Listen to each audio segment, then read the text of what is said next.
Bonjour, je suis aujourd'hui avec Leïla, coach en cuisine orientale de tousmescoachs.fr. Alors, pour réussir une bonne semoule, que ce soit pour un couscous par exemple, ce n'est pas toujours facile. Alors Leïla va vous donner tous ses conseils pour réussir une semoule parfaite. Regardez bien. Pour faire une semoule, il faut mettre de l'eau.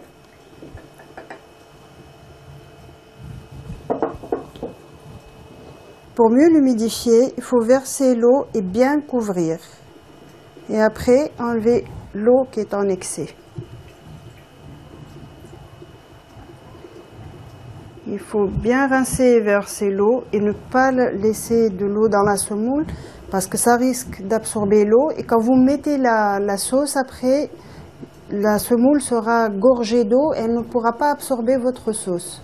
Une fois qu'on a lavé la semoule, il faut la mettre sur la vapeur assez rapidement pour que le grain ne gonfle pas et la semoule devient un bloc. On met la semoule dans la partie haute du couscoussier qui est trouée et on laisse la semoule sur la vapeur pendant 5 minutes en remuant de temps en temps pour qu'elle soit cuite d'une façon homogène. À mi-cuisson, n'oubliez pas de mélanger la semoule pour que la vapeur rentre uniformément dans toute la quantité de semoule. Et maintenant, il faut enlever la semoule et la verser dans un plat. Et bien étaler, de façon à ce qu'elle refroidisse un peu et que la formation de grumeaux s'arrête.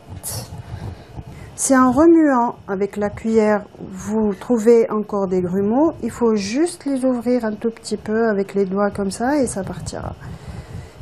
Pour avoir un meilleur goût, vous pouvez ajouter du beurre salé sur la semoule. Ça permettra aussi que le grain de semoule ne colle pas. Et on mélange. Voilà, maintenant notre semoule est prête. Juste pour un conseil, quand vous achetez votre semoule, tenez compte qu'elle sera sur la vapeur après et que le grain grossit. Donc choisissez-la fine.